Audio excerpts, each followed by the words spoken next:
Every town has a road like this.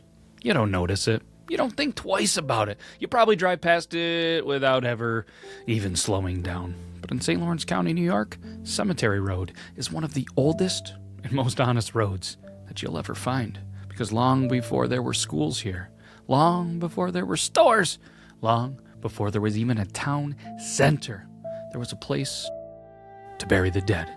And they built a road to reach it.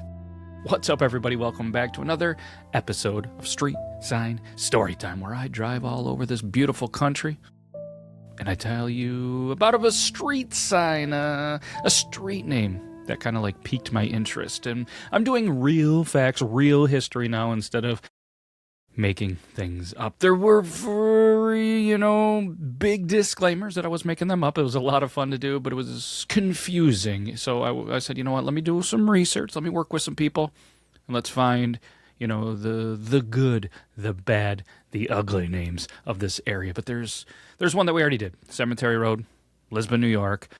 Still don't understand why one of the signs is spelled with an E and then the other end it's with an A. Go watch it. If I remember, I'll tag it right here. But I wanted to kind of, start to get into, why is there a main street everywhere? Why is there a Broad Street? Why is there a Center Street? They all appear to be a little bit obvious, and I would think that this road named Cemetery Road is, but I found a lot of wild things. And it seems like every town has a cemetery road, so as morbid as it is, it's something that happened in history, and I want to bring you the Street Sign Storytime, the Cemetery Road. So let's jump into this. When settlers, first arrived in what became St. Lawrence County in the late 1700s and early 1800s, life was hard and short. People didn't live long. Children didn't always make it past infancy. Illnesses, they moved fast. Winters, super brutal. And medicine was very, very limited. When someone died, they were buried close by, behind churches, on family land, sometimes just a short walk from the house. That worked when towns were really small, but as places like Canton and Potsdam began to grow, something else grew too. Disease, typhoid, smallpox, influenza, entire families were wiped out, sometimes in weeks. In towns, they slowly realized something uncomfortable, but necessary. The dead couldn't stay where the living were. This wasn't superstition. This wasn't fear of ghosts. It was public health. Graves were too close to wells, too close to homes, too close to where people gathered. So towns made a decision that permanently reshaped their layout. They moved burial grounds outside the village center.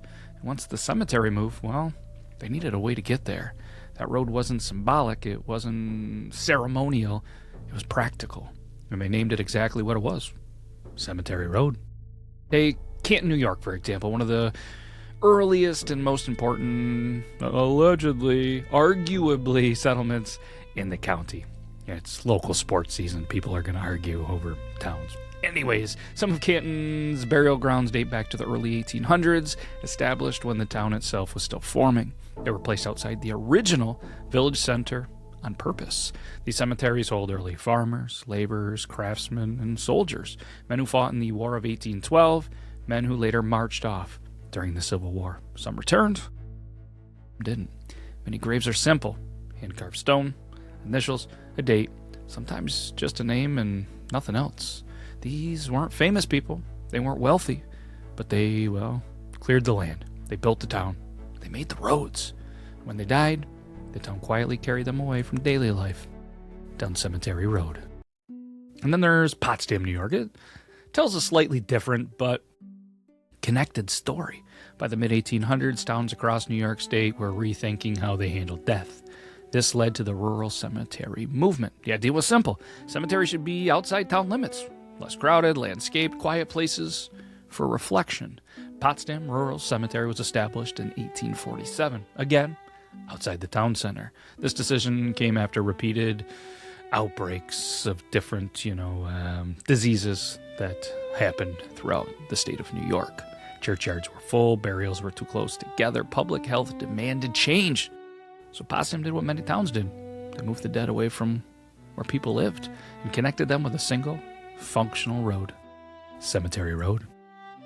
Let's Talk about a grave that you'll find on cemetery roads across St. Lawrence County that stops people. Well, if they ever really look. The name isn't unusual. The stone, it isn't fancy. The dates are what matter. Mid-1800s, 3 children, same last name, same year. 2 died within days of each other. The third followed weeks later. There was no cause listed, no explanation. But the timing lines up perfectly with regional, Cholera outbreaks that moved along river towns and farming communities. Sorry if I mispronounced it. I'm not a doctor, and I've never even tried to play one on TV. The parents lived, but unfortunately all 3 children, they didn't. It's not folklore, it's not legend. That's what epidemics look like before modern medicine. It's why towns stopped burying people behind churches. It's why cemeteries moved. It's why Cemetery Road exists. Because history doesn't usually, look like wars and speeches most of the time. History, it looked like this. And here's something most people never think about. Many of the names carved into those headstones are still around us today. I mean, they're on street signs, they're on buildings, they're on town records, they're on plaques. They could be, somebody you graduated with. But the people themselves, they're forgotten. No stories passed down, no photographs, no recordings. For many of them, Cemetery Road is the last place their full name still exists. Once a stone wears down, even that disappears. And you might notice something else, that most cemetery roads were never renamed. They stayed cemetery roads because they were, never meant to be desirable. They were usually outside town limits, away from businesses, away from schools, away from daily life. There was no reason to soften the name. Cemetery Road, it didn't hide anything. It told you exactly where you were, and it told you exactly where you were going. More importantly, it told you exactly what came before you.